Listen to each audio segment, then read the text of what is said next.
Bingo Blitz rules. If your bingo has ads in it, That's not a bingo. if it doesn't have the coolest tournaments, mini games, and the most breathtaking design, Nope, not a bingo. if your bingo moment makes you feel so excited that you just want to burst in joy and scream out loud, bingo! Sorry, so you're playing... Bingo Blitz? Now that's a bingo. Go for a world of excitement with Bingo Blitz, the #1 free bingo game. Download Bingo Blitz and play for free. Now that's a bingo.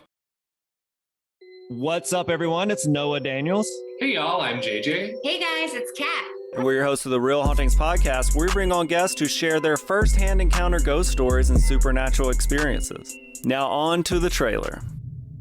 I've been warned to not tell this story, but I think because of the way it ends, it's okay to tell this story, because some people say that with certain entities, to like speak of them or talk about them or in any way like portray them as powerful will attract them to other people.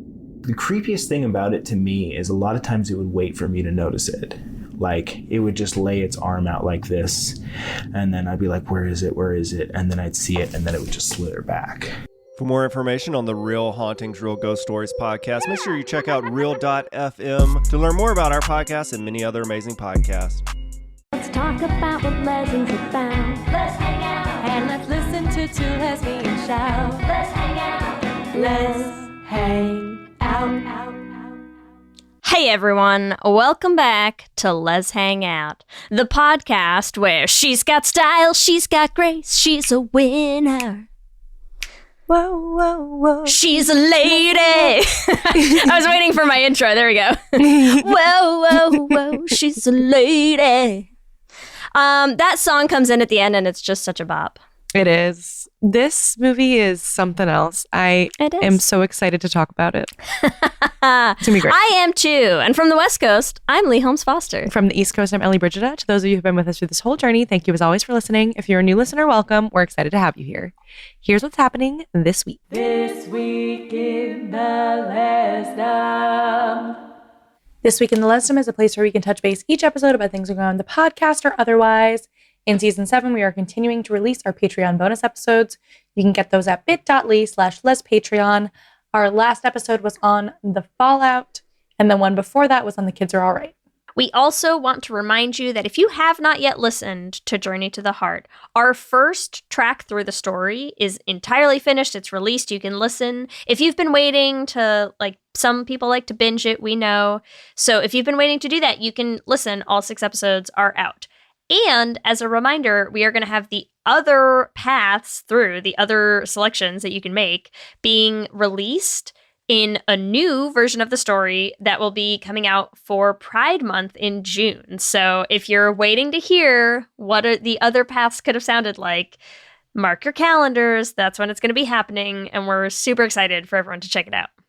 In the Greater Lez universe, Hunter Schafer confirmed the long-standing rumors that she had been dating Rosalia in a 5-month romance. So exciting gay news as always. In insane gay news that I want to share. So, like, okay, listen, the broader context of this is shitty, and that's fine. It's illegal to be gay in Malaysia, right? Which is bad. But but I am going to laugh about the fact that a Malaysian newspaper is getting flack right now because they published a list of ways to spot gay people, okay? And so here's how they suggest that you can pick out the gays. So for gay men, they say have beards, wear brand name clothing, and go to the gym, but not to work out, but to check out other men.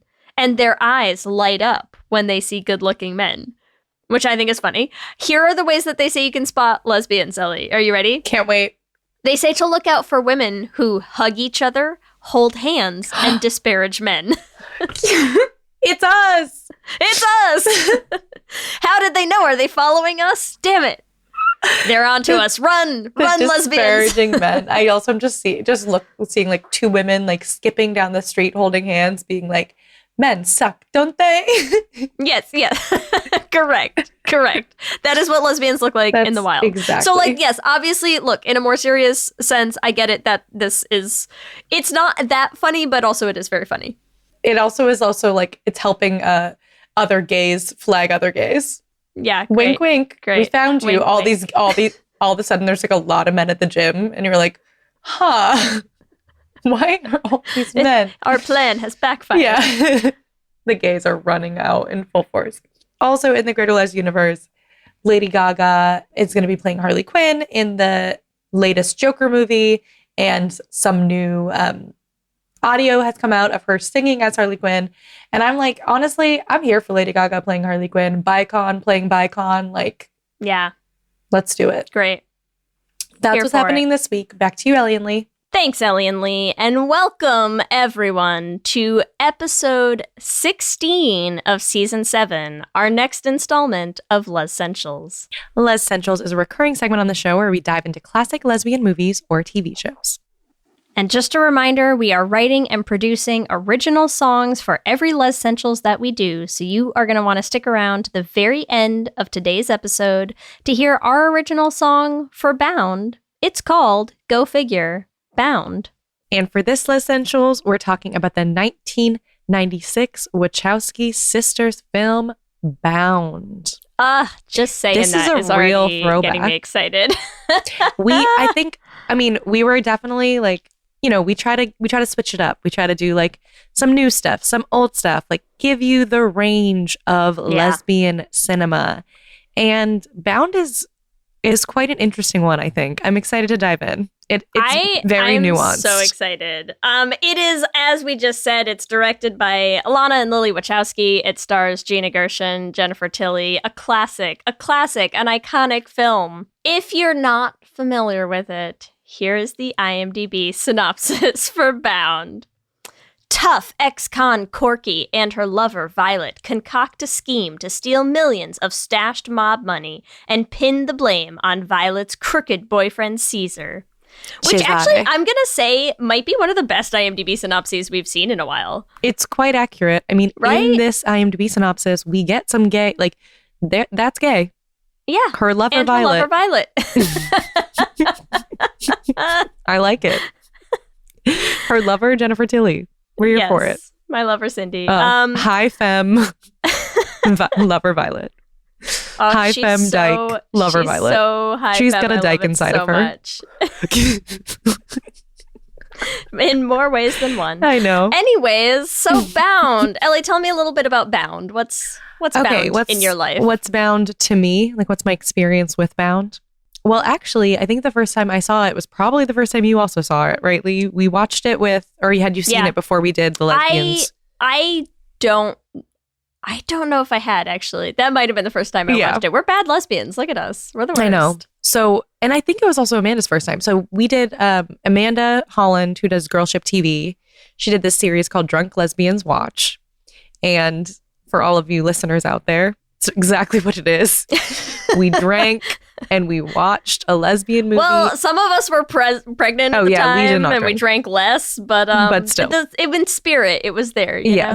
So I have very fond memories of that little filmed watch party. Oh, that was great. That was at Lexicon, right? It was at Lexicon. What a time, Ellie. What a time. So that was great. That was a long time ago. That was a long time ago. We're elderly. Well, I was pregnant, and Eloise is going to be 6 in a few months. Oh my God. It was a long time ago. It was literally the first season, basically.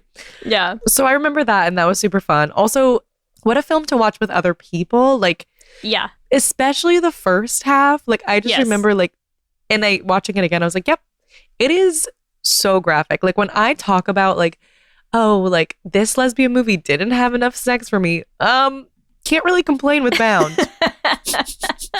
Like, you're just always comparing to Bound in your head. Yeah, I'm like, is it Bound though? I don't know. I have some thoughts on the sex in Bound though. We can talk a little bit more about that. But yeah, so I have very fond memories of the first time we saw it. I honestly don't really think I've seen it since then. Like, I find this movie to be a great film, but it's not like My Imagine Me and You. Like, it's not something I'm coming back to all the time. But watching it a second time, I was like, you know what? Watching it by myself also was a little better because I feel like the first time we watched it, it was just like, oh my gosh, this is so silly and fun. Yeah. And then I was like, okay, I can like sort of dive into the themes of the film a bit more by myself. But also the first time watching it to be like, here I am drunk in a hotel room watching this movie for the first time in a group with a camera in my face. That's a time, you know? Like it's that's a very different time. Yeah. Yeah.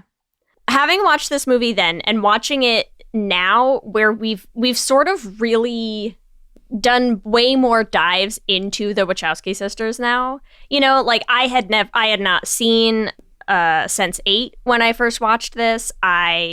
We had not done the sort of like full experience rewatch of all of the Matrix movies after having done the episodes that we did, like diving into all the themes of the Matrix. And like, I feel like watching this the first time, I watched it so differently than I watched it this time, you know, like rewatching it. I was just like, wow, this is a different experience being so much more like into the Wachowski psyche and universe. The world because I think this was like their first film, correct? It was at least early. I don't know if it was their first. It might have been like their first big one. I don't know. I'm pretty sure it was like their first big film. And there's also been like a lot of, I mean, we talked about like the trans discourse and the trans allegory around the Matrix. Like also since then, like the Wachowski sisters have talked about Bound and being like, we didn't really understand like why we were like, we are so obsessed with lesbians. Like the lesbian experience really resonates with us, right? And then you're like, of course they made one of their first films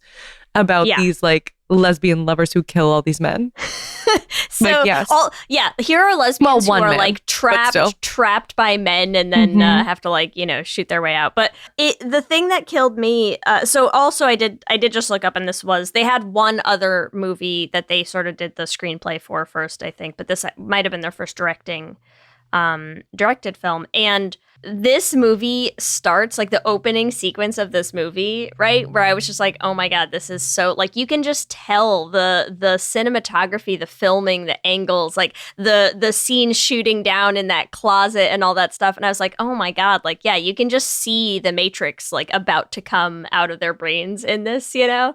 But the other thing that killed me is that that first scene where you meet Violet and Corky in the elevator, right? And I was just like, could this look more like, I mean, okay, what's a nice way to say this? Do the Wachowskis just have a thing for like hot, short, dark-haired women in leather and sunglasses? Because you're just like, I mean, yes. Like, this is, that first scene, both, actually, it's funny because both... Which one's Keanu, though? Both Corky and Violet in that first scene in the elevator are so Trinity from the Matrix, right? Like just the leather jacket, the sunglasses, the hair, the like just everything. When they about put on them. the sunglasses at the end too, you're like, yes.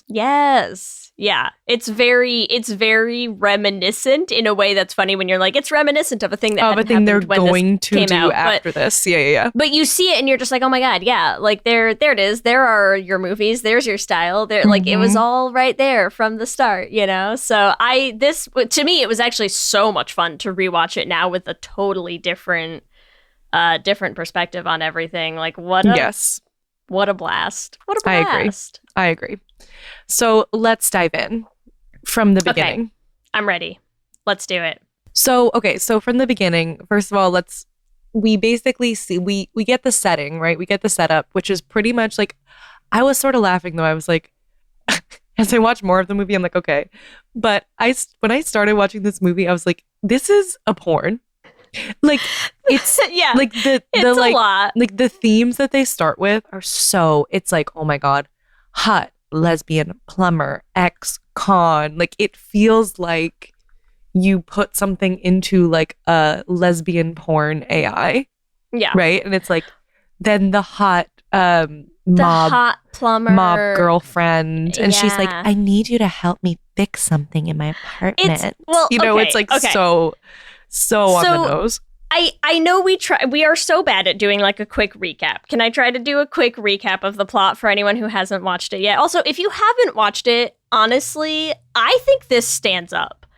This was what, 96? Is that what we just said? Well, that's what I'm saying. We get more freaking lesbian. We get more lesbian love story and sex in this movie than we get in a bunch of other like tepid lesbian films. But forget the sex. Sex notwithstanding, like 1996, I just think this movie holds up. This movie holds up. It's still good. It's still just a good time to watch. Like, it's violent, you know, and it's a little insane. Like, it's a little insane and ridiculous, but it's great. Absurd. Yeah, like it's absurd, but it's great. Intentionally, I think, absurd. Okay, so basic plot of the movie. We meet Corky. Corky just got out of jail. Corky's working as sort of like a handyman in a building that seems to be populated primarily by the mafia, right? So Corky's there sort of like snaking a tub drain and painting walls and wearing the lesbian classic of like baggy cargo pants with a white wife beater tank top and just all that stuff. Arm sleeve tattoo. Yes, just she's so much. The haircut is honestly so is impeccable. Much, is so much. It's so gay. It's so perfect. It's so great, right? Like, she is just like a butch dream. That's it, right? And she's like, oh, let me break out the guns to I should clarify, not literal guns, because we'll get a lot of those in this movie. Later, but like the arm guns as I paint this ceiling, and I'm just, I'm working so hard. I'm working up a sweat, right? She's in an elevator. She meets Violet. Violet is, as you mentioned, high femme. Oh my God. We've got the curls. We've got the makeup. We've got the dresses. We've got the jewelry. We've got the heels. We've got like, she's fucking nailing it. She's fucking nailing it. And God, the voice, right? Mm-hmm. Like, there is just something so distinctive about Jennifer Tilly's voice in this movie that is wild, and like, I don't know how to do it. I don't know how to do the Violet voice. Like, I can't. But Only okay, Jennifer so she Tilly. meets Violet, and they just like, you know, I mean, like every lesbian movie, like their eyes meet, sparks fly, desires are telegraphed to each other in this split second in an elevator, right? Yep. And they happen to be in next door, right? Like, so Violet and her boyfriend live in the apartment next door to the apartment that Corky's working in, with paper-thin walls, because where else would the mafia choose to live other than a building with absolutely no sound insulation, right? Yep. Makes perfect sense. Yeah. Yeah. So Corky's sort of there working and just overhears everything going on in this apartment. And she's like, I can hear you fucking your boyfriend. I can hear you beating a man senseless. I can, right? Like, through the toilet. I hear it all. Yeah, just through the toilet. Oh, poor Shelley. R.I.P. So, okay. And then Violet is like, oh, I just stopped by to bring you some coffee. Oh, I just wanted to bring you coffee and chat. And then, oh, I dropped my earring down the sink and the landlord had to call you in. And this is where it gets very porny, right? It's so... This is like, oh, can you come help get my earring? It fell down the sink. And she's wearing like the shortest dress, right? And like the stockings. And she's just standing as close as she possibly can. There's also like a very dramatic scene where there's like water dripping from the pipe. It's so gratuitous. It's so ridiculous. And listen, I'm like not even ashamed to say like, and it works. It's fine. It does You're just work. like, I'm kind of into it. The chemistry between the two of them makes great. all of it work. Yeah. That's the thing. You can't hate it. You can't hate it for that, right? No. But it is funny to like, it's so funny to watch the Wachowskis have made this movie and just be like, oh, you were just trying so hard to repress so many things, weren't you? And it's all right there. It's all on film. Like, I'm sorry, but who comes up with that scene of Corky unscrewing like the U-bend of a sink pipe? And it is just like it's like, how is that the porniest thing, you know? You're like, so yeah, much. It's just like water dripping from her like strong, talented hands. And you're like, oh, okay, well. It works for Violet too, because Violet proceeds to be like, wow, I love your tattoo. It's gay. Aren't you impressed that I know that it's a gay tattoo? I love that you have a gay tattoo. It's so beautiful and gay. Did you notice how I knew it was gay? Is this the point where she also shows her tit tat? Yes. her tattoo that's like right above her nipple, and she's like, "Do you want to see it? Feel I'm it? just gonna stroke it. Yeah, do you want to touch it with so me?" Good. You're like, what the Feels so fuck is good. happening? And what I love so much, there's nothing that I find better in that scene than the exchange where Corky's like, "What are you doing?" And Violet's like, "Isn't it obvious? I'm trying to seduce you." And I'm like, I fucking love that. Fucking love that. Because honestly, literally should be a manual for lesbians. Like, get it together. Get it together, all of us. If a okay? woman asks you to touch her tit tattoo, like, that's a sign. Yeah, that might she's take the probably sign. into you. Just take the sign. Okay. Yeah. Don't quote us on it, but she's probably into you if she's like grabbing your hand and having you like massage her tit with it. Like, probably she's a little into you, okay? But I also like, listen, it is a manual both in the sense of like Corky being like, "What's happening?" and also a manual in Violet just being like, "I'm seducing you." Like, yeah. Sometimes you just gotta say it. It's just say it. Especially I love both when of you're them this so much in that scene. femme gay. Yes. Because girl is like, I'm being very clear with you. And we can keep. Is this when they have sex? Like, literally, it's so fast. Like, So I feel like no, it's because so this is soon. when Caesar walks in, right? Oh yes, Caesar. And he's like, yeah. Caesar walks in, and then it's when she leaves that day. Corky leaves that day, and Violet gets into the truck with her. And like, listen, I'm not gonna lie, that scene's fucking hot too. Just in the truck where she's like, it's so good. Like, you're so right. Their chemistry is unreal. On fucking point. Yeah. When Violet gets in that truck and she's like, "I'm not apologizing for what I did. Yes, I'm I loved apologizing when for what I didn't do." And you're like, she said that. I was dying. Fuck. I was dying. What? Yes. Just like that in the truck? Okay. Like, yeah, I don't hate you for that. It's so good. It's so good. Then they go back and have the whole sex scene. I think on a dirty mattress. Well, listen, Corky doesn't look like she owns a washing machine, okay? Oh my God, so I know. She's doing her best. That's the one thing. I'm like, every time I watch this movie, I'm like, oh my God, she's so dirty. Everything is very covered in dirt. Yes. Like, everything is like oil and I, grease. And yeah. I'm like, I get it. That's like your job. But like, you can wash your hands. Yes.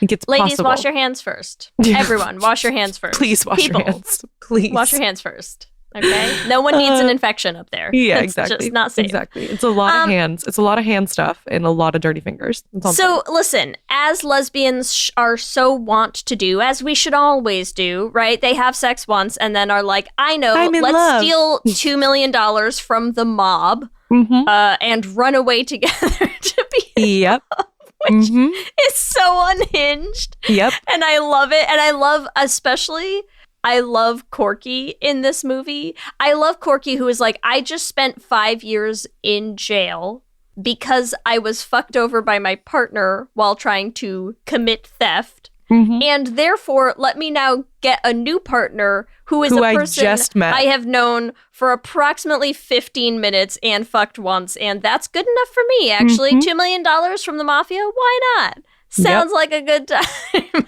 So this is ultimate U-hauling. Yeah, she's going to trust this woman because she is hot. Yeah, literally. She must be a fucking great Leigh. Like, let's be real. Yes. I mean, to be fair, she does seem like it. We've seen it. We've seen it. She does say, like, people are good at different things, okay? Yes. Violet knows what she's good at. And she's good at sex. Really, really worked that opportunity. So they decide to steal $2 million from the mob because Shelley, R.I.P. Shelley, who got beaten to death over a sink or a toilet. Shelley was stealing from the mob. Caesar has the money. And they come up with this, like, on-the-spot plan, which also not a great idea. Like, listen, I just rewatched Ocean's 8 with Kelsey, and I'm like, yeah, like, maybe spend a couple years thinking up a good plan. Like, play it out in your mind a little bit. Like, see what could go wrong. Here's one thing that I'd like to say. When I watched this movie for the second time, Violet has been planning this for years. Oh, okay. Hit me. So Shelley comes to see her. Yeah. Right? We have no clue what happens in that room with Shelley, right? And she's like, I was working. Why? She knew Shelley was stealing the money the entire time. Okay. She was playing Shelley. She let Shelley take the entire fall. And then the little light bulb went up in her mind that Corky's a thief, and she saw her opportunity. Because how how did Shelley get, like, we don't know how people found out about Shelley. I think she ratted on him. You think she ratted on Shelley? Because I swear to God, you see, like, there's so many things where Corky's like, well, how do I know you haven't been planning this the whole time? And she's like, you don't. Do you think she let Shelley steal the money, or do you think she stole the money and planted it on Shelley? I think she seduced Shelley to steal the money. Hot stuff. I think she has been planning this for 5 years. I love it. And when Shelley was like, run away with me, she's like, she is a lesbian, right? She's for sure a lesbian, okay? She hates men. She does not want to sleep with them. She's been using Shelley. She was going to try to steal the money by herself. She couldn't quite figure out the right way to do it. And once she met Corky, she was like, all right, this hot lesbian, I can vibe on it. Get me $2 million, get me my hot girl, and I'm out of here. Because I saw it in a whole new, and I think they want you to question it. Yeah. So that's how I saw it. I like that. Because I think now it I also rewatch makes it again. more sense. Like, it makes more sense. Yeah. Because also this entire time, like, Violet, every time you see her, she's playing men. She plays men to the very end. Like, yeah, she's not fucking an idiot. great at it. She's not dumb. She's not like a damsel in distress. It also, I feel like that makes a lot of sense too, because I think the movie makes a lot of like Corky being sort of the mastermind, like Corky's coming up with this whole plan and all this stuff. But I love that scene at the end. I mean, we'll get there, but the scene at the end where she calls Caesar from the bathroom, I'm like, that's some quick fucking thinking, right? Like, she's not dumb. She's not a dumb lady. She's got stuff going on. She knows she has skills, and she's been using them. Oh, I like this. This. Okay, I'm gonna keep that in mind, and I will. I just want to rewatch the movie. Let's be real. Maybe she was gonna run away with Shelley and then kill him and take the money. Like, I don't know. Yeah, but like, I think once she slept with Corky, she was like, new plan. Let me include new plan. This bitch and $2 million. Yeah, exactly. I love She's like, I can get everything I want in life. Hot. Okay, so they come up with this plan. They're going to steal $2 million from her boyfriend. So he spent all night like washing and cleaning and ironing this money like a good little boy. I also find that so funny because you know that's like a like they say you wash money by laundering it. Yeah. But he physically washed the money. It's brilliant. Which is so funny. Brilliant. Okay, so they come up with this plan. And basically the gist of the plan is Corky's going to go in and steal the money out of the case, and Violet is going to come in and say, oh, I just saw Johnny downstairs. Johnny is Christopher Maloney, who's so funny in this. Like, I love him in this role. So she's like, oh, I just saw Johnny downstairs. And Johnny and Caesar hate each other. And so Caesar's like, Johnny fucked me over and took the money. And the plan is like, he is going to run because he's going to realize that, like, this is the mob boss's son. Like, I can't win this, and, like, just run. But Caesar doesn't run and like sort of throws a huge wrench in their whole plan that ends up with killing like a ton of mafia people and Corky and Violet being like tied up in a closet, and everything's going wrong until more mafia people show up and they're sort of able to like escape and get out and shoot Caesar and take the money and like make a clean break of it and then go live their best lesbian lives, which like we love for them. And I'm skipping over so much of the plot of this movie, but I'm so much more interested in talking about stuff for this movie. So if you haven't seen it and you want to know all the details, just go watch it. It's great. It's suspenseful. It's hot. It's like, there's a little bit of violence, sure, like a lot of people get shot. Yeah. But it's so good. Acting is top notch. Everyone in this is fantastic. And yeah, I don't know what else to say about it, but I do want to talk about a lot of stuff. Yes, let's dive in it. I also love that they love making Joe Pantoliano like the bad guy in their movies because he's so fucking good at it. Wait, which one is that? Which one is that? Caesar. Yeah. Caesar's so good. Yeah. Yeah. He's great. He's also in The Matrix, and he's terrifying. He's so good at playing like crazy, but like committed to what he's crazy about. He's insane. So okay, so let's talk about a couple things. What's the first thing for you, Ellie, that you're like, I want to talk about this thing in this movie? Because there's a lot of like themes and things. There's so many things. Like, okay, well, let's just go like broad strokes of like why this is Lez-ssentials. Okay.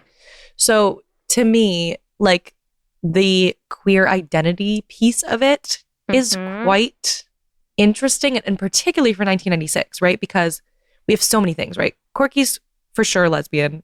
Yeah. Right? That scene when Corky walks into the dyke bar and there's a lesbian bar. There's a lesbian bar, but it's not just the lesbian bar that kills me. It's the way that they use the lyrics of the song "I Never Loved a Man the Way I Love You." Yes. As she's walking in and just scanning past all these tables of like obvious lesbians, right? Like, because it's so funny to use that, like to specifically pick those lyrics of that song as the thing that's running over that scene. I'm like, that's so fucking great. It's so genius. It's so good. But yeah, that's the thing. It's like, this is a movie that is unapologetically queer. Gay. It's so gay. Right? And so, like, when we talk about in 1996, 1996, right? When we talk about like, oh, you couldn't make people gay, like the Wachowski sisters didn't fucking care. Yeah, they went for it in a way that other films, even now, don't even go for it. Yeah, so you have Corky being such a lesbian. She's hitting on women left and fucking right. She's like the original Shane.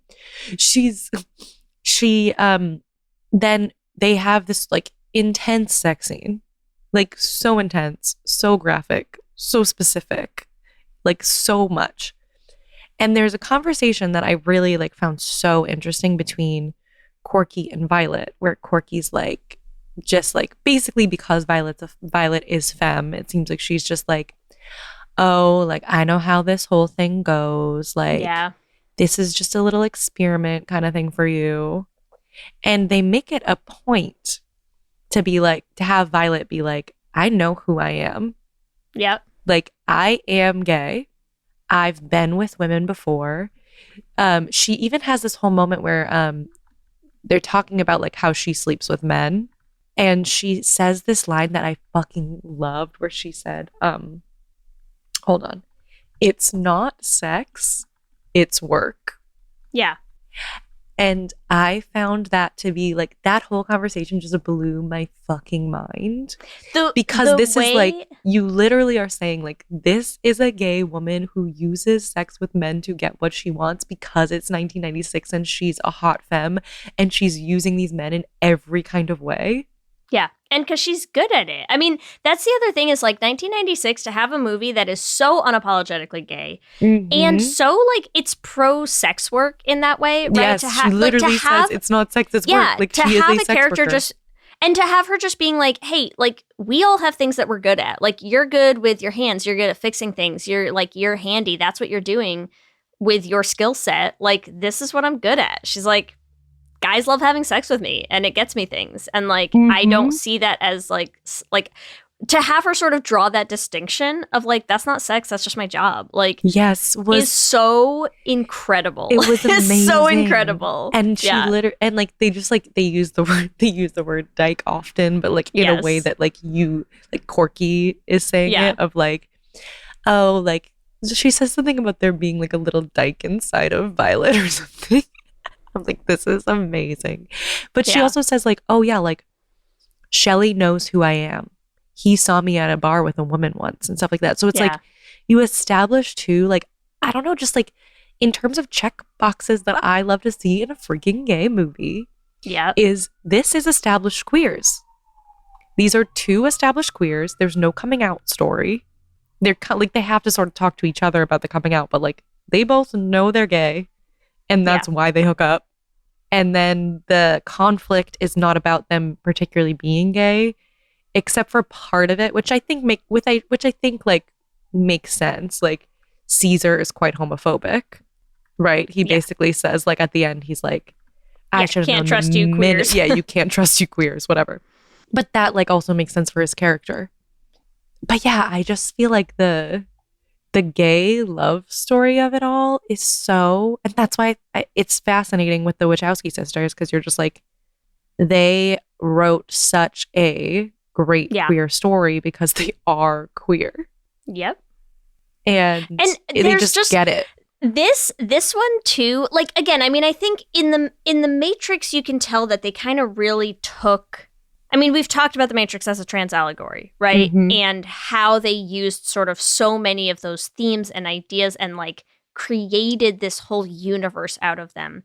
This one is funny because it's so much less sci-fi Yeah, it's rooted in reality. It's rooted in reality in a way that's also very funny, because when you look at it, right, like, so let's compare and contrast like Corky and Violet. So Violet says she's been dating Caesar for 5 years, right? And so Corky is sort of in this situation where she's like, listen, I am trapped. Like, I am hostage to the lives and whims of these men. Like, that is my life, is I want to break free of being captive to men, right? And you're just like, okay, subtlety. And let's contrast that with Corky, who just got out of 5 years in jail, right?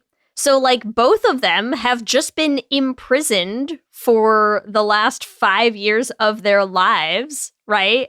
And are now in a place where they're like, I need to get out. I need to be free. I need to get out and be able to be the giant fucking dyke I am. Like, the themes of the Wachowski sisters, right, are being trapped in a heteronormative life, or being trapped in some sort of body that's not yours, right? It's like they're screaming. They're screaming about being trapped. Yeah. Or some sort of like sexuality or relationship that is not yours. Like, yeah, I mean, it's so, and in ways that sometimes, like, going back and watching this, it's like, there are ways in which I love the movie, and there are ways in which watching it just makes me sad again. Like, it just makes you sad to, like, watch these movies that just feel like, yeah, like you're watching them. It makes you sad for the Wachowskis. For help. But here's the thing. Yes and no, because the movie has an uplifting ending, and like the Wachowski sisters are now who they wanted to be, right? So it's like in the same way, like it is also sort of wild and interesting that, like, even though they were trapped, right, they were writing these stories that like still end hopeful. Yeah. Right? I love that we get a happy ending for them in this. Like, it's great. It's a bit of a wish fulfillment for them, but like I think then their wishes were fulfilled because now they're who they want to be and who they always have been, right? And so it is, to me, I understand, like, it is sad because you are thinking about the trappedness of it all. But they still, like, the fact that these fucking lesbian bitches leave in a pickup truck as their getaway car with their sunglasses on, and they make out in the car and then drive away. Like, if that is not one of the best lesbian endings you could ever have in a film, it's giving Thelma and Louise, but they don't die. You know? It's giving Thelma and Louise if they actually made out and like ran away together. Yeah. Like, it's so good. And she's even till the end when Violet freaking kisses that man and is like, I just need to, Mickey. Like, I just need to get out of here, Mickey. Like, I can't live this life anymore. I hope you find him, knowing full well, knowing little full peck on well the mouth. This man is dead because you killed him. Like, oh my God, so many dead mobsters. Yeah. And I love that he's like, are you sure? Like, we could take care of you. Like, they are so clean in this, right? Like, no one has any fucking clue. No one has a clue. They're just like making off scot-free, $2.176 million in hand. In 1996. Can I look up how much that would be? Okay, let's see. Inflation calculator. I mean, honestly, today, give me that shit. But like, that is a lot of money. I know, but I need to know exactly how much that would be. Okay, so let's say 2176 has the same buying power as $4,346,000. Whew. Now. Yep, that sounds right. It's a lot of money. This episode is sponsored by BetterHelp. And as we head into Thanksgiving time, I want to start by thanking my wife, Kelsey, who has not only listened to just about every episode of this podcast for 8 seasons now, but who also is the only reason I'm able to make time to record it every week. She takes the kids, gets them dinner, and gets them ready for bed, just so that Ellie and I can come on and yell about gay things into each other's faces for an hour. So here's a reminder to send some thanks to the people you're grateful for in your life, including yourself. I've been in therapy for a long time now, and one thing that's so important about therapy is how it teaches you to be more intentional. And being intentional about gratitude and how to show that to the people you appreciate is just one of the many benefits that I've gotten from therapy over the years. If you've been thinking of starting therapy, consider giving BetterHelp a try. I know how hard it can be to find time for regular therapy, and BetterHelp is designed to be flexible and convenient for your schedule. You can fill out a brief questionnaire to get matched with a licensed therapist, and you can switch therapists at any time for no additional charge. If you want to start being more intentional about gratitude in your life, visit betterhelp.com/Lez Hang Out today to get 10% off your first month. That's BetterHelp, HELP.com/Lez Hang Out. Lez Hang Out. For many businesses, the holiday season can be both an exciting and stressful time. With so many balls in the air, one thing you definitely want to know you can rely on is how you're selling your products. And with Shopify, you can rest easy knowing it's the home of the #1 checkout on the planet. Nobody does selling better than Shopify. And when it comes to successful brands like Aloe, Allbirds, or Skims, an often overlooked secret is all the things that go on behind the scenes that make selling and, for shoppers, buying simple. For millions of businesses, if you take a peek behind that curtain, you'll see that Shopify is what makes it all possible. Shop Pay boosts conversions up to 50%, so that's more happy customers and way more sales going. It's true all the time, but especially this time of year, your commerce platform better be ready to sell wherever your customers are scrolling or strolling, on the web, in your store, in their feed, and everywhere in between. Businesses that sell more sell on Shopify. Upgrade your business and get the same checkout we use for Realm merch with Shopify.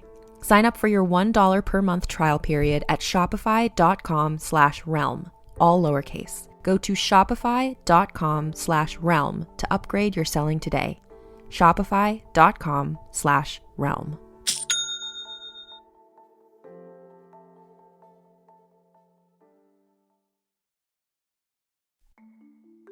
For many businesses, the holiday season can be both an exciting and stressful time. With so many balls in the air, one thing you definitely want to know you can rely on is how you're selling your products. And with Shopify, you can rest easy knowing it's the home of the #1 checkout on the planet. Nobody does selling better than Shopify. And when it comes to successful brands like Aloe, Allbirds, or Skims, an often overlooked secret is all the things that go on behind the scenes that make selling and, for shoppers, buying simple. For millions of businesses, if you take a peek behind that curtain, you'll see that Shopify is what makes it all possible. Shop Pay boosts conversions up to 50%, so that's more happy customers and way more sales going. It's true all the time, but especially this time of year, your commerce platform better be ready to sell wherever your customers are scrolling or strolling, on the web, in your store, in their feed, and everywhere in between. Businesses that sell more sell on Shopify. Upgrade your business and get the same checkout we use for Realm merch with Shopify. Sign up for your $1 per month trial period at shopify.com/realm, all lowercase. Go to shopify.com/realm to upgrade your selling today. Shopify.com/realm.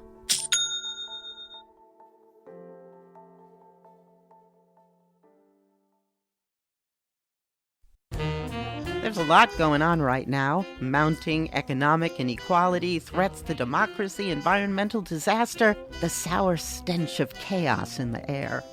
I'm Brooke Gladstone, host of WNYC's On the Media. Want to understand the reasons and the meanings of the narratives that led us here, and maybe how to head them off at the pass? That's On the Media's specialty. Take a listen wherever you get your podcasts. Like, what a life for them. Congrats, ladies. Like, they're Thrilled for gonna, you. yeah, I'm like, they're gonna be living their best fucking gay life. Like, oh my God, Yeah. I'm so happy for them. But yeah, I mean, it is like the trappedness of it all is so intense, right? The movie is literally Yes. called Bound. The fact that you titled your film Bound is like talking about them being bound and trapped in the closet. Like, He how puts her in a fucking specific- closet. closet. Like, how specific do you need to be of like, it's incredible. It is the worst thing in the world to be trapped in the closet. It's absolutely wild. It's wild. But here's the thing, she does escape the closet. So that's the thing that's like, this makes this 10,000% of Lez-ssentials for me. Because you're writing about someone being trapped in the closet, but she's also trapped in the closet with her hot girlfriend. And they're going to take the money. And they escape this prison that they've been in. It's epic. It's epic. Well, and it's like they have so many good moments of just like, I think I love, from a queer perspective, I love this movie, obviously. But even outside of a queer perspective, like just from the, like that one moment, right? So at the end of the movie, there's the scene where they're all in the apartment building next door. There's like the money's there. Corky's there. She just got beat up by Caesar. Caesar's standing there and Violet has a gun right on him, right?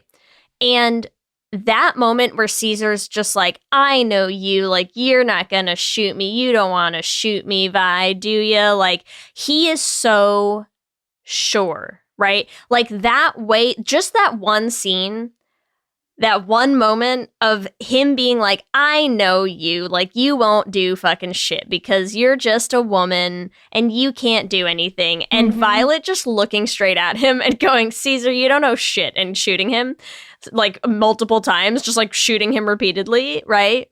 That one scene alone, I'm like, even forget the gay of it, just movies where you have men wildly underestimating the women around them is like, chef's kiss. So good. So fucking good. You're just like, yes, of course she's gonna fucking shoot you. Why wouldn't she shoot you? What is the alternative in this situation? Like, what else does she have to do here? Like, she's gonna kill you. Clearly. Obviously, you know? And it's just like that, amazing. The sense of superiority and entitlement that he has in that moment, and just watching him get like absolutely obliterated, you're just like, yeah, fucking good. It's so good. satisfying. I mean, that is like, I was literally I'm in New York right now staying with my friend Kelsey, and we were literally talking about this the other day because unfortunately, she dates men, you know? So sorry. What are you going to do? So sorry. It's hard for her. Condolences. But she was saying about how, like, you know, so many men, like, never really know her. Like, they have a version of her. And I just feel like that's it. Like, they're never, even if you say who you are, they don't listen. Right? And so I feel like that's the big thing here with Caesar is like, Violet has been saying who she is for 5 years, and you just want her to be your perfect little girlfriend who's like just like has sex with you, and she's so hot and everyone's jealous and blah blah blah. Like, the version of Violet that he has in his mind could never shoot a gun. But it's like, if you actually were paying attention, she's been playing you for 5 years. Like, you've been sleeping next to a criminal. And you think she's this perfect, like, you think you own her, but she's been owning you. Like, she got everything she wanted out of you. And then some. So good. So it's iconic. Also, there's just something so great about like the way that they make Caesar be so clearly homophobic, right? And like so just so smarmy and sure of himself and whatever. Like, the way in which the movie is just like, let's make sure that those men get knocked down a couple pegs, right? Is like, it's just it's so satisfying. It's so satisfying to watch. It's so satisfying. And like, it's like that whole fucking part where towards the end, Caesar's like, I know what I'm gonna do. I'm gonna come out in a towel and be like, well, Violet just wanted to relax me in the shower. And Mickey's like, oh, what a great nice woman that lady. Violet is. She's a really nice lady. And you're like, whoa. Yeah, I would love it if she would relax me. And you're like, oh my God, it's gross. disgusting, right? Like, it's like, and she can just hear all this shit. And when okay, I'd like to just talk about her lipstick. Okay. Her lipstick as a theme, as a motif, whatever you want to call it. But like, this woman gets power from her high feminist, right? So she's beat to shit like she's bruised everywhere on her face, right? Because Caesar had hit her or whatever. She fixes her lipstick, and I feel like it gives her power. She's like putting her face on to pretend to these men, right? She calls on the phone pretending to be Gino. Now that she's fixed her lipstick, she comes out, right? There's like, I just feel like there's such a power in this woman's makeup that I find fascinating, and also of the Wachowski sisters of it all. Like, I feel like they're obsessed with like hot her red femininity. lipstick is like a thing for them. Yeah. The lipstick. Yeah. And I get that too. I mean, like, as a femme who likes to wear lipstick, I get it. It does give you like a, I don't know, there is a powerful like feminine energy that you feel when you put that lipstick on. The red. You're so right. You're so right. There's so many things about like, it's funny because I feel like when the first time we watched this movie, I was like not super into Violet.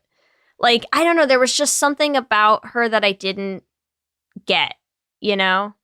The first time watching it, I feel like I don't know, like I couldn't grab onto the things, you know? And watching it again, I'm just like, Violet is so fucking great. Like, what? She is just like a literal, that's a queen. Like, she fucking has it figured out. She knows. She's a man-killing queen. She knows who she is. She knows what she wants. She knows how to get it. Like, and also, can we talk about, listen, one of Violet, I think her best moment, I mean, shooting Caesar's pretty good. The tit-tat seduction, pretty good. But like, I think Violet's best moment in this entire movie is that scene when Caesar is like, when he's like, oh, like, you know, fucking dykes and whatever. And he's like having this whole homophobic rant. And he goes, what did she do to you? And Violet so casually and so confidently just goes, everything you couldn't. And I'm like, that is fucking like dead. R.I.P. to that man. Like, that is a fucking chilling blow. She literally says, you suck at sex, like, and then kills him. But like the way that she delivers that, absolutely, like, a police, I would like to report another murder in this apartment. Like, that is ice cold. And so I was just like, oh God, it's so good. It's so good. She has so many of the actually like best moments in this movie, you know? And I'm just like, look, I love Corky. Like, I love Corky. I think Corky's great. Good for you, Corky, for you hauling so hard, so fast. A+ work. But like, this movie is Violet to me. Like, Violet is everything. Well, that's what I'm saying in my second rewatch. Yeah. She is the mastermind. I get it. That makes a lot. You don't, like, you see it. I'm sold. Especially, like, it all comes together when she says, Caesar, you don't know shit. Because she's basically like, you don't know shit. I will shoot you right now, but also you have no clue. This was my plan the entire time. I got the money. I'm killing you in this. Also, just the imagery of the like blood in the white paint is so cool. Yeah. They like a lot of like blood and white things, right? Like, let's create a stark white background for all of this deep red blood. Like, yes. Blood on the white tile in the bathroom. Like, you got the whole like Caesar getting you know, like a barrage of bullets while he's standing in a giant puddle of white paint. Like, yeah, so good. We're so into it. We're so into the violence of this movie. I mean, but it's because it's also just like the violence is also like, in a scenario where you are trapped, sometimes the answer is to kill the people trapping you, or to, like, not in that way, but you know what I mean? Like, maybe murder's not the answer, friends, but in the scenario, for legal reasons, murder is the answer. Murder is not the answer. For legal reasons, murder is not the answer. But also, this movie's fucking great, and they murder everyone, and we're into it. We're so into it. Well, you know what's great? They actually don't murder that many people. They murder Caesar. They only murder Caesar. Because Caesar kills everyone else. So many people. Well, and I guess Johnny killed Shelley. But, you know, like, they really managed to do a lot without pulling a trigger that many times. I mean, she pulls a trigger a lot of times on Caesar. A lot of times on one man. Other than that. I also still am like, where did they put his body? I think they just left it. Do you think? Because it looked like they like cleaned the apartment. No, I think they Well, okay, I'll tell you my interpretation and you tell me what yours was. My interpretation was I think they left everything, and because she called Mickey, that she was like, he came at me and I had to, like, he was trying to run away with the money, and, or I don't know, maybe they did hide him to make it, because they pinned the money on him, right? Yeah, because she said, at the end, she says to Mickey, like, I hope you find him. Yeah, so maybe they did hide the body. Yeah. I don't know what they did with the body. She probably dumped it in the lake. She knows. She knows what to do, man. She's been around for 5 years. She knows where to hide a body. Yeah, I'm like, girl knows what to do. She's gotten rid of all the bodies. But that's the thing. I feel like she would leave. She would probably leave the other bodies. Yeah, I think she'd leave the other bodies so that it looks like Caesar killed everyone. And and because they talk about how he's like, no, like we want to handle this in the family. You know, like I think they're gonna deal with like taking care of all the other bodies and like, you know, trying to find Caesar and the money for the rest of their lives. But yeah, they must hide him. R.I.P. Caesar in a lake, probably. R.I.P. Caesar. What else? Well, what else do we want to discuss? Oh God, I don't know. I just feel like I love this movie so much. Like I think rewatching it now, it's such a different experience, and I think even just as a movie, I think it holds up so well, just so well. Like it's such a good story. It's such a good like.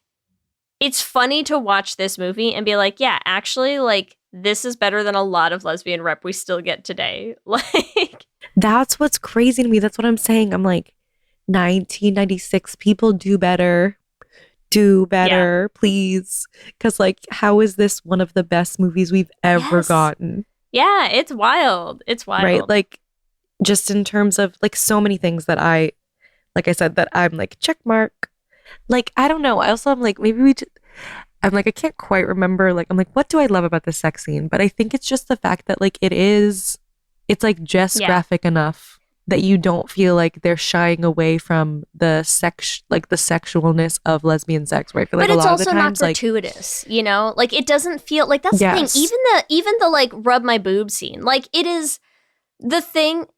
No, yeah, that's but you know, but at all. From a cinematography perspective, I actually don't think it is. And you know why? Because you don't actually see a lot, right? Like she is fully covered. You don't like see the I boob. feel like when you let's again compare and contrast this to like Mulholland Drive, which is just like full boob, like boobs are out, tit forward, right? Like, and you're just like, it's not necessary because I'm like, let's be real. It is not just like the act of seeing a nipple that is like the highest sensuality experience to us. Like there is just something so much hotter about like, she is fully covered up. She's just like pulled the top of her bra down. Her hand is in the way. And she's just, it's just sort of like this implication, you know, like I feel like this is the perfect amount of implication and like, but not like waves crashing on a fucking beach, but can you imagine they take that scene and then they just cut to a beach somewhere and you're like, yes, the beautiful Chicago beach. They cut to the plumbing leaking. Just dripping pipes. That'd be so fucking dripping great. pipes. Honestly, they would. No, but that's what I'm saying is like, I think to me it is not gratuitous. Like in the context of the scene, what she is doing is gratuitous. Yes. Like it is absolutely bonkers to go up to somebody and be like, do you want to see my tattoo? It's right here on my tit. Do you want to touch it? Like, let's touch it together. Touch my tit. But the way that they do it and the way that it's like there was no like nudity required. There was no like, it's not like you took this woman and were just like, okay, and now strip for the camera, which to me always feels like a little like I'm less into it, you know? Like that's why Mulholland Drive does nothing for me, because you just watch it and I'm like, okay, well, this just feels kind of gross, actually. Like this must have been gross to film and it makes me uncomfortable. Like this scene, I'm like, that's fucking hot. Like, I'm sorry. That's what it is. Like, I think it feels, having seen a lot of Wachowski movie sex scenes now, like all of Sense8 is like so graphic and so gratuitous as well, but like it never feels predatory. It never feels like it is gratuitous in the sense that it's just like, now just like, I want to see your boobs, you know? Like it never feels like that. It just feels better in ways that I think work better. Okay, I think that's all I have to say on the movie, Ellie. I love it. It works for me. It's hot. If you haven't seen it, you should watch it. Fucking love the Wachowski sisters. Like, just good all around. That's my final take on Bound. Final answer. Great film. All right, you ready for our Q and Gay? I am so ready. Q and gay. All right, question number 1. Would you risk your life for a hot woman you just met? A, yes, B, no, or C, yes? The answer is probably yes. Let's be real. It's yes. Yeah. Yeah. We're all idiots deep down, right? Yeah. Like let's not pretend otherwise. For sure. Okay, question 2, Ellie. Where do you have a tattoo? A, arm, B, back, C, ankle, or D, tit? Okay, so I have 0 tattoos. But if I were to have a tattoo, it would for sure be a tit tat. Let's be real. Let's be real. Do it. We all know. Everyone, this is your sign to start pressuring Ellie to get a tit tat today, okay? This episode also sponsored by the word tit today. Question number 3. What do you think of Corky's dirty fingers? A, hot, do me now, or B, please wash your fingers. Please wash your fingers. Wash your hands. Just wash your hands first. Listen. Wash your hands, okay? Question 4, Ellie, tough question. What's your favorite Wachowski sister media out of A, Bound, B, Sense8, C, The Matrix, or D, V for Vendetta? I feel like it has to be Sense8 for me. I fucking love Sense8 so much. Yeah, I love Sense8. It's also... Bound is amazing, but it's Sense8. There's also just so much more of it. There's just more of it. You know, there's just like varying degrees of queerness and all kinds of different characters you can connect to. Mm-hmm. It's just, perfect. All right. Question number 5, final question. What is the hottest scene in Bound? A, sex scene, B, tit tat, C, painting, or D, dripping pipe? Such a hard question to answer. Listen, I want to say dripping pipe because honestly, it's so fucking good. But like the sex scene's pretty great. Sex scene's pretty so good. Seriously, like top sex scenes that I've seen in gay shit. It's up there. It's for sure up there. Yeah. All right. And as always, for our Lez-ssentials, we have our drinking game rules. We'd like to remind you all, please drink responsibly, have fun, do it with a partner, do it with your friends, and let us know if you do it, how much fun you have. So here it is. Drinking game rule number 1. Hashtag breast blessed. Drink anytime there's boobs. Drinking game number 2. Finish your drink if Corky is ever clean. That is hilarious. 3. Anytime they eye fuck each other. Yep, sounds right. 4. Anytime Corky fixes something. 5. Anytime someone mentions the family. 6. Anytime Caesar has his shirt off and you can't stop crunching. That sounds right. Anytime our beautiful lesbian lovers wear matching leather jackets. Heck yeah. And the last one is anytime you see their hands next to each other. So have fun. And like we said, please drink responsibly. And remember, you can give us your own answers to this episode's Q&A questions on our Twitter at Lez Hang Out Pod. And make sure you stick around to the end to hear our original song based on Bound. Let me hear you say hip, hip, hip, hip, hip, well, yeah. We love hearing from all of you, and we love continuing to build community. So we just want to shout out some of our favorite things every episode. And I'm only laughing. I'm laughing already right now.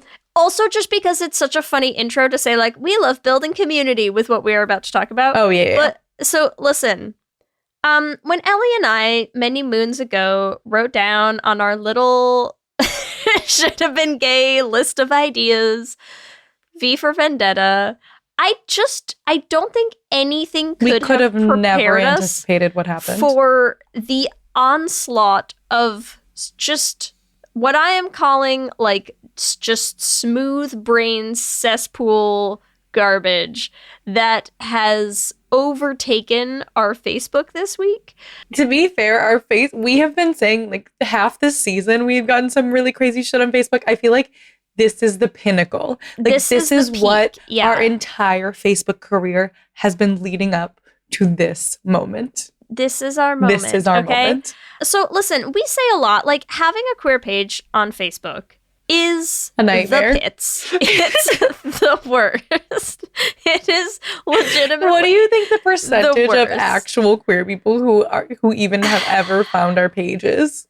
I don't know, but I promise you it is 100% of angry right-wing boomers, okay? Like, we've got them all, ladies and gentlemen. I think Facebook somehow has decided that, like, our page is the page to promote to, like, Republican boomers. I don't know what is going on with their algorithm. I do not understand it.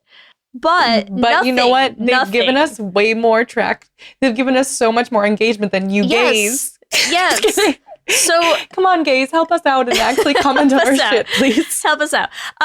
So listen, nothing has prepared us for the absolute, just no one has ever been more mad in the history of the world than right-wing boomer men on finding out that V for Vendetta is for the gays. Like, I don't know how to explain to them that, like, this movie is not for them, and they don't seem to see it. And it is deeply, deeply funny to me. It is so It's also so comical funny. because we did a Should Have Been Gay on this movie that has gay context, that has gay text. So it's so confusing to me where I'm like we said it was, I thought, I was like, yeah, it's sort of weird we're doing a Should Have Been Gay on this when it already is gay. And they were like, how dare you make this movie gay? And honestly, when I made this, like, I should have on the graphics, I should have put the gay-er, like, so, you know, sometimes we put the little stamp, the little red stamp. And, like, I probably should have put it on. I just, like, didn't when I made the graphics. I almost wish I had, only because I feel like it would have pissed them off more. Mm-hmm. Only would have pissed them off more. And nothing could be funnier to me than how angry these men are about us suggesting that this movie might even have a hint of gay in it. In a movie that's so gay and so canonically gay and so queer-coded and made by two trans women. And you're just like, there's nothing funnier to me than the amount of people out there who cannot correctly watch a Wachowski's movie like ever in their lives. Like the amount of people who have like, yeah, we've co-opted the Matrix films for us, and when they're apparently they want to have V for Vendetta too, and you're just like, what is happening? So listen, we have some real winners of posts out there. I don't even know. I'm not going to subject you all There's no way. to the cesspool that it is if to you read want, through all you can of go to these. our Facebook. You can read them if you want to laugh. If you want to write. Honestly, we don't care. Like, this is not like, oh my God, woe is us. No, these I have not like, stopped laughing for 2 straight days. It's so comical. It's like, so stupid. Keep it coming. It's so stupid. They keep making us a top creator on Facebook. Like, keep it coming. Listen, there's nothing that brings us more joy than the fact that, like, after this happened enough times, we are trying to monetize our Facebook page because the only people who interact with it are angry straight people. And so we're like, well, you might as well make money off of them. So help us make $1 off the bigots, okay? But I do just want to shout out, because I did read this one to Ellie, and it just cracks me up, but there is for sure a man who, like, in his weird meandering rant against our post, like, started talking about how he doesn't know why Facebook keeps showing him this content because he doesn't interact with it at all and it just keeps coming up. And then they tried to make him see posts about Lizzo and how Lizzo is such a great musician and he doesn't even understand it. And I'm like, what, sir? Oh, God. So anyways, thank you to all the angry straight people currently, you know, hopefully bringing us a couple quarters here and there on our Facebook page. Love to have you all. Keep it coming. Keep it coming. Come on back, folks. Keep it coming. Come on back. Please. Oh, and shout out to the one angry guy who actually listened to our episode on V for Vendetta because he needed to tell us how wrong we were. So, like, thank you for your listen, sir. Good on you. Check out some more. We've got 122 other Should Have Been Gay episodes for you, my man. Like, hit us up, back catalog. Let's get going. You can tell us everything that's wrong with all of them. I am open to. Please, I'm please open. do. I can't wait. I cannot wait. As always, we'd like to thank our lesbian Jesus patrons, Mark Foster, Lizette Stye, Adi Benitez, Sophia Phillips, and Armani Gucci. And our King Princess patrons, Amy and Ellen. And Andrea Doucette. Thank you all so much for supporting our show. We could not keep making it without you. Well, you and all the angry Facebook students, Yeah, you know? our faves. Yeah. Remember, you can also find us on all the social medias. We are on Instagram, Facebook, God help us, Twitter, and TikTok at Lez Hang Out Pod. You can email us at lezhangoutpod@gmail.com. You can check out our website at lezhangoutpod.com. Whatever app you use for podcasts, make sure you subscribe so you're the first to know when new episodes drop. We also have videos going up on our YouTube channel, so make sure you subscribe at youtube.com/LezHangoutPod to catch those. Lez Hang Out is an independently produced show hosted by us with audio production by me. Our production assistant is Krista Murison, and Twitter shenanigans and various other odd jobs around the podcast by Leigh Foster. Submitting herself to the onslaught of angry men. Responding to angry men. Facebook by boomers is me. If you want to help support the podcast, the first thing you can do is easy. It's free. You go on any app that you listen to podcasts. You leave us a rating and a review. It helps new people find the show. And if you want to support us on Patreon, we would love to see you there at bit.ly/LezPatreon. We have a Patreon-only Discord chat where all of our patrons hang out and chat about gay shit. We also have all kinds of bonus episodes up on our Patreon. Like I said before, you can join at bit.ly/LezPatreon. If you want to buy some Lez Hang Out merch, it is a great time of year to start gearing up for Pride Month. You can find all of our designs on all sorts of different merch, on t-shirts, on tank tops, on tote bags, on sweatshirts. You can find them at our TeePublic at bit.ly/LezShop. And remember, we have a queer production company making queer podcast musicals with guaranteed happy endings that you can find everywhere at $beanprod. You can also check out our website, dollarbeanproductions.com. You can listen to all of our episodes of our first show, The Flame, on any podcasting app. And you can check out all of the episodes of our second show, Journey to the Heart, also anywhere you listen to podcasts. And if you want to help support us in making more musicals, you can join our Patreon at bit.ly/dollarbeanpatreon. If you want to follow us individually, you can find me on Instagram, Twitter, and TikTok at LSH Foster. And you can follow me on Instagram, Twitter, and TikTok at Ellie Brigida. With that, I'm Ellie. And I'm Leigh. And let's hang out again soon. Let's hang out.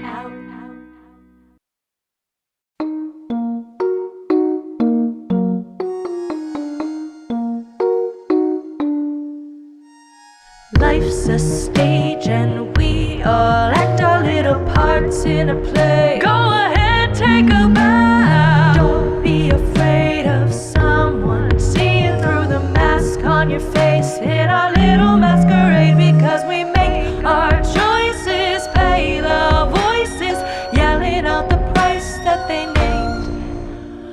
Take a chance, we'll have to dance with devils knowing heaven can wait. 'Cause I'm taking off the shackles, tired of them holding me down, down, down. And I'm ready for a battle, bleeding on the gravel. Never was the fragile princess that they thought. I have always been the queen of my castle, ready to unravel all the chains they have to keep me bound.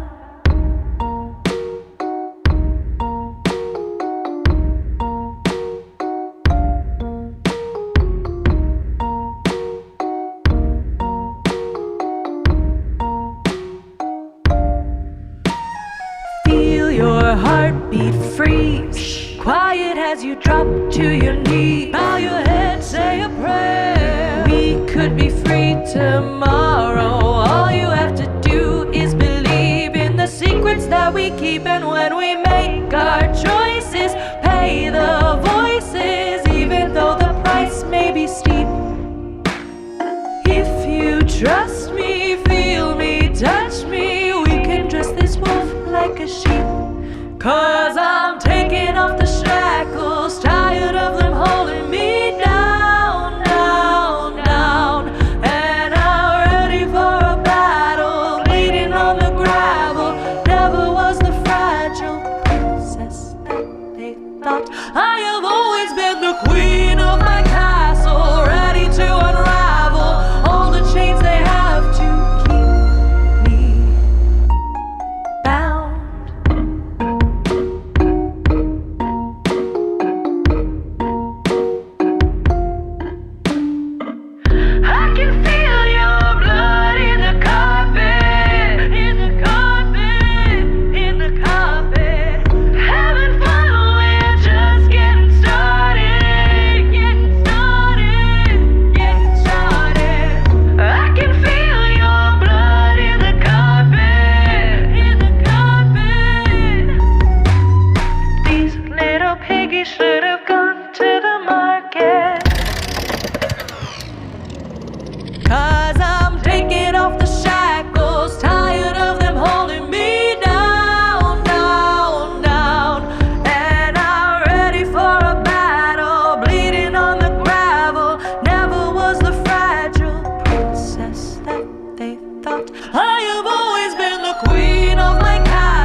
buffet brawlers, glory holes gone wrong, cannibalistic castration cabins, public poopers? These are just a few of the crazy topics you'll hear covered on Excuse Me, That's Illegal, the pettiest podcast around. Whether you need a break from all that murdery true crime stuff, or just enjoy hearing hilarious stories told in a unique way, I got what you need. I'm Leroy Luna, your fearless host/chauffeur. So come hop in my minivan and let's go for a ride. I promise you probably won't be disappointed. Excuse Me, That's Illegal is available on Apple Podcasts, Spotify, basically everywhere you consume podcasts, with new episodes dropping on the 10th, 20th, and 30th of the month, baby!